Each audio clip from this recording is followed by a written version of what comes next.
Hey, what up, my stellar learners? This is your third grade teacher here, and we are going to be looking at lesson two. So, what is our objective for today? Today, we are going to look at relating multiplication using the array model. Let's get to it. Now, what do you guys need? You guys can either use your notebook and pencil, or you can use a whiteboard and marker. Guys, remember you can pause the camera, you can pause the video, you can write the problems down, you can solve them, and you can watch me solve them after the video. Now, whichever way you prefer, I am 100% fine with that. It is absolutely your choice. Now, let's get to it. Before we begin, let me change my pen color because I really like having different colors. Now, let's get to it. Now, the objective is, as I said, to relate multiplication using the array model. Now, I want you guys to remember that rows go across and the columns they go down. Now, the question says, Madison loves candy bars. She placed them on a table in 4 rows and 3 columns. Now it says draw Madison's array to show the candy bars she has all together. So because it was the first lesson, I went ahead and I drew the candy bars for you. So I did 4 rows going across and 3 columns going down. Now, we can write our array. It could be 4 rows going down and 3 going across. It will look like this. So 4 going across and 3 going down. And if you were to count 4 going across and 3 going down, it would mean we have 4 going across, okay, 3 going down. We would have altogether, we would have how many? How many would we have altogether? We would have 12 altogether. So if we were to write this in a number sentence, it would be 4 plus 4 plus 4 equals 12, if we were going to go that way, right? Amazing. Or 4 times 3 equals 12, like what we did in the earlier lesson. So how many candy bars does Madison have altogether? She has 12 candy bars. Now let's go on to the next problem. Now it says Malia organizes her toy bears into an array. She wants her bears to show 6 times 4. Draw an array to find the total number of bear the way she organizes it. So I started my first bear, of course, so I'm going to draw the rest of them. I didn't want them all to be done for you. I wanted you to be able to do them for yourself. So I did the first one. So it says we're doing 6 times 4. So we're doing 6 going down with 4 rows going across.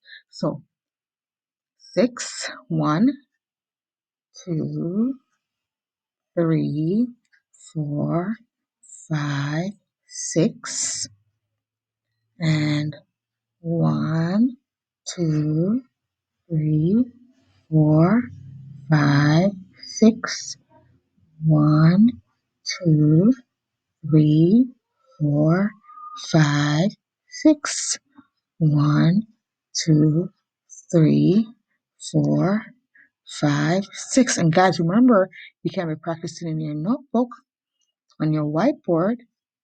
You can be observing. That is your choice. Now we have 6 going down and we have 4 going across. Now, what number sentence can we have? Remember, it says 6 times 4. If we were to write this in an addition sentence, how could it be? It could be what? Let's start from here. It could be 4, or it could be 4 plus 4 plus 4 plus 4. How many of them?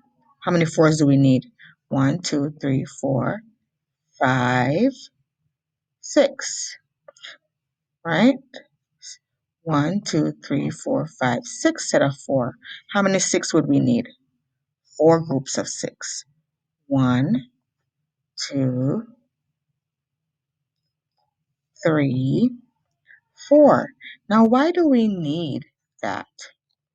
Do you have any idea why? Let me take my eraser so this can be done properly.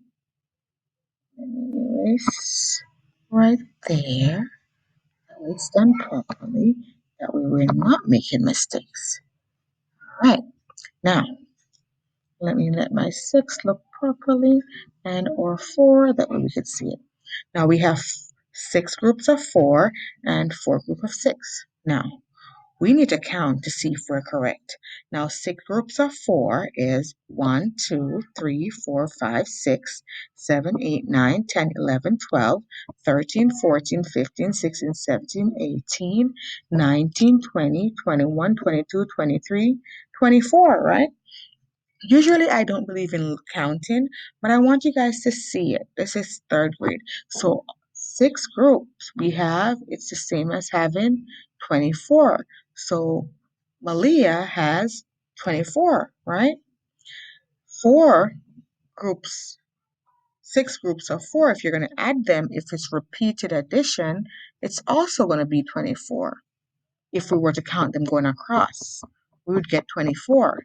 And if we were going to count them into sixes going down, we would also get 24. So if you notice, if we were to do repeated addition using 6 going down in rows, we would get 24. If we were to do repeated addition, let me change the color going across this way, like we did here, we would still get 24.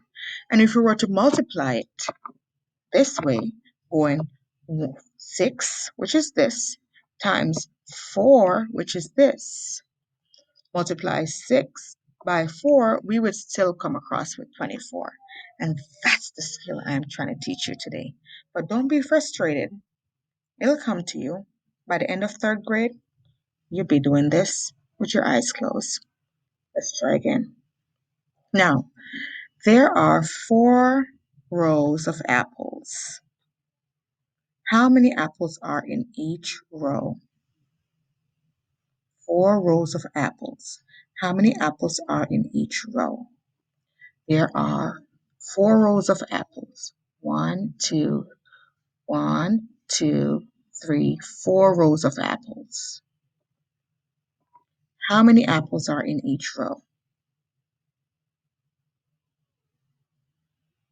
3. Mhm. Write a multiplication equation. So it would be 4 times what? 3. How many apples do we have altogether? 4 times 4 times 3 would be 12. Are there 12 apples altogether? Yes, they are. So that's the way array works. You take one end of the equation and you multiply it with the other end of the equation. It's just an easier way than counting everything all together. All right, let's look at another one.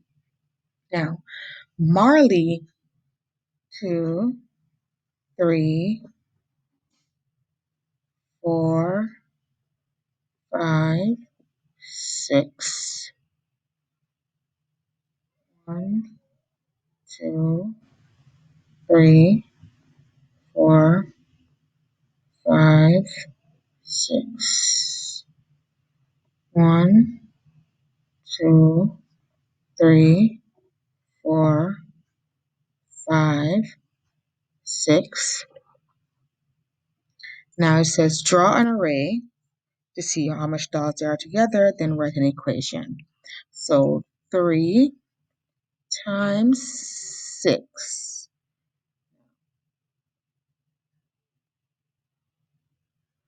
3 times 6 is 18.